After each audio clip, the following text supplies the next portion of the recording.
আমি আমার একটা কিডনি বেচবো। আল্লাহর অশেষ মেহেরবানি, কিডনির বাজার এখন খুব ভালো, ক্ষেত্র বিশেষে লাখ টাকা পাওয়া যায়। তোমার অর্থের এতই প্রয়োজন যে তুমি কিডনি বিক্রি করে দেবে?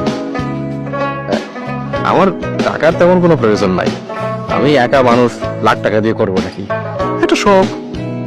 আমি তোমার কথা কিছু বুঝতে পারছি না, তুমি শখের জন্য কিডনি বিক্রি করে দেবে? কিডনি বিক্রির শখ না স্যার, আমার দেশ বিদেশ ঘুরে শখ। এই ধরেন স্যার, হাতের কাছে নেপাল, হিমালয় কন্যা, আহ কি শোভা! কত সাধু সন্ন্যাসী হিমালয়ের গুহায় বসে ধ্যান করেছে, কিন্তু টাকার অভাবে যেতে পারি না।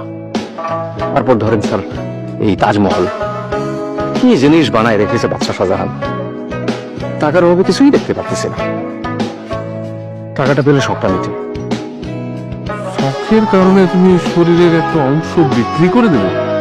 শখ কোনো তুচ্ছ করার বিষয় না স্যার, মানুষের বাঁচে পেলে হট করে একদিন আজরাইল এসে বলবে চল বেটা যাই। শখই যদি মেটাতে না পারলাম, তাহলে মানুষ হয়ে জন্মে আর কি লাভ? নিরিকুত্তে হয়ে জন্মালে ক্ষতি কি ছিল স্যার? কথাটা ঠিক বলেছি স্যার? কি জানি তুমি ঠিক বলছো কি না বলছো, আমি কিছুই বুঝতে পারছি না।